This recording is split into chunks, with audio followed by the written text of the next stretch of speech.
मुद्दा।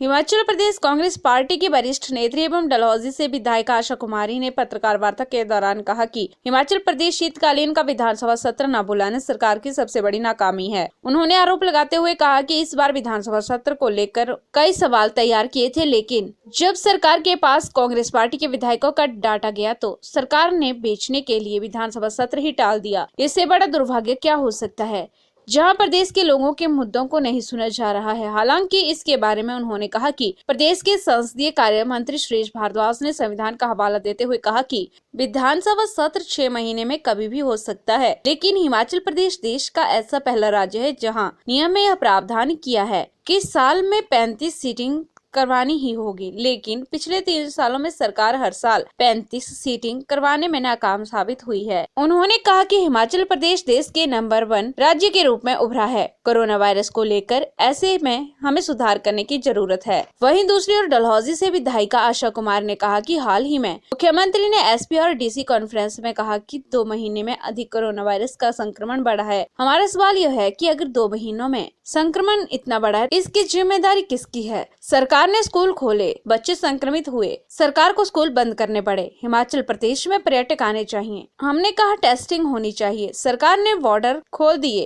प्रदेश के उच्च न्यायालय ने भी कहा कि जितने बाहर से लोग आएंगे सबकी टेस्टिंग होनी चाहिए। हिमाचल प्रदेश के लोगों के लिए विधानसभा में बात करना, मुद्दा उठाना, यह कांग्रेस पार्टी करती रहेगी। हिमाचल प्रदेश की जनता सर्वोपरि है और उनके लिए हमेशा आगे रहेंगे। प्रदेश विधानसभा का सत्र ना कराना, शीतकालीन सत्र धर्मशाला में ना कराना,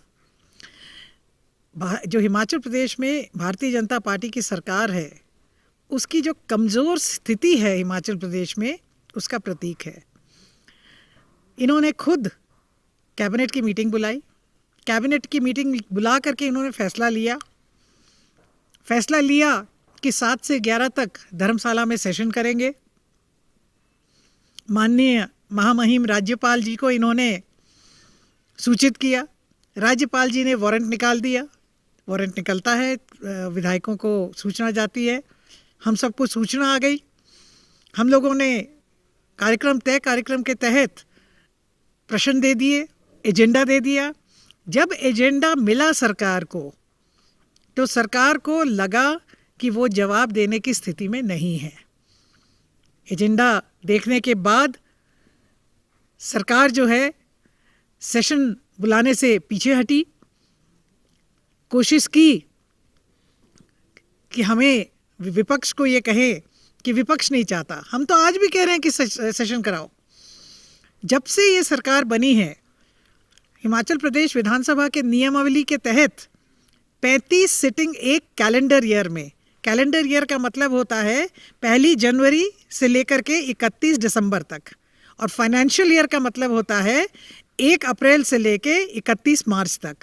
तो विधानसभा के जो कानून और नियम हैं उसके मुताबिक एक कैलेंडर ईयर में नियमावली जो है रूल्स एंड डायरेक्शंस में रूल नंबर 4 उसमें स्पष्ट लिखा हुआ है कि एक कैलेंडर ईयर में 35 सिटिंग होगी। जिस दिन से ये सरकार बनी है, 3 साल आज इनके पूरे हो गए हैं। 24 या 25 तारीख को इनके 3 साल पूरे हो जाएंगे। 1 साल भी इन्होंने 35 सीटिंग नहीं कराई है।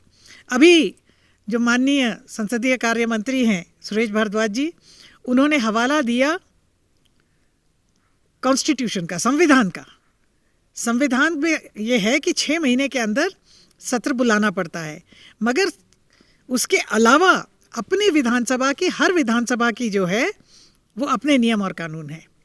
और हिमाचल प्रदेश विधानसभा अपने आप को बहुत गर्व महसूस करती है कि हमारी एक ऐसी विधानसभा है जहां ये निश्चित किया गया है नियमों में कि 35 सिटिंग होगी ही होगी। ऐसा किसी और विधानसभा में नहीं है।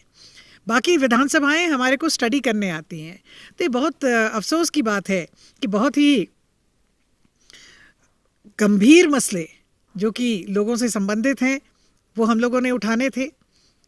निश्चित तौर पे कोरोना काल में जो लापरवाही बरती गई है ये एक मुख्य मुद्दा है। और ये मैं नहीं कह रही हूँ, माननीय मुख्यमंत्री जयराम ठाकुर जी ने एसपीडीसी कॉन्फ्रेंस में ये कहा कि 2 महीने की लापरवाही हमें भारी पड़ रही है। तो लापरवाही किसने की, क्यों की? हम तो बतौर विपक्ष इनको आगाह करते रहे हैं। इन्होंने स्कूल खोले, हमारी बात सही निकली, बच्चे संक्रमित पाए गए, इनको स्कूल बंद करने पड़े। टूरिस्ट आने चाहिए, हम इसके हक में हैं, लोग आने चाहिए, हम इसके हक में हैं। मगर जब हम कहते रहे कि बगैर टेस्ट के कोई हिमाचल में नहीं आना चाहिए, तो ये कहते रहे कि विपक्ष जो है वो रोड़े अटका रही है। आज high court of Himachal Pradesh ने भी यही बात कही है। आज high court of Himachal Pradesh ने आदेश जारी किए हैं कि सरकार इस पे विचार करे कि कोई भी हिमाचल प्रदेश में बगैर टेस्ट के ना आए। हम भी यही कह रहे हैं, और हम राजनीति के लिए नहीं कह रहे हैं। कांग्रेस पार्टी अपने जो हमारा कार्य है, सचेत कराना, सजग कराना, सही बात को उठाना, हम करते रहेंगे। हमारे लिए हिमाचल प्रदेश की जनता जो है वो प्रथम स्थान पे है, और वो प्रथम स्थान पे होने की वजह से हम चाहते हैं कि कोरोना जो हिमाचल प्रदेश में बहुत बुरी तरह से फैल रहा है, आज हम पॉजिटिविटी रेट में हिंदुस्तान में नंबर 1 पे आ गए हैं। 15 पॉइंट कुछ % हमारी पॉजिटिविटी रेट हो गई है। हमने दिल्ली को भी पीछे छोड़ दिया है, महाराष्ट्र को पीछे छोड़ दिया है, और हम अपने आप को कोविड फ्री स्टेट बनाने जा रहे थे। और आज हमारी नौबत ये आ गई है कि हम 2 केसेस पे आ गए थे, आज हम 50,000 पे पहुंच गए हैं। और हमारी जनसंख्या कितनी कम है, हिमाचल की जनसंख्या बहुत कम है, उसके अनुपात में अगर आप देखें तो ये अलार्मिंग फिगर्स। PIL TV के लिए शिमला से पुष्पेंद्र की रिपोर्ट।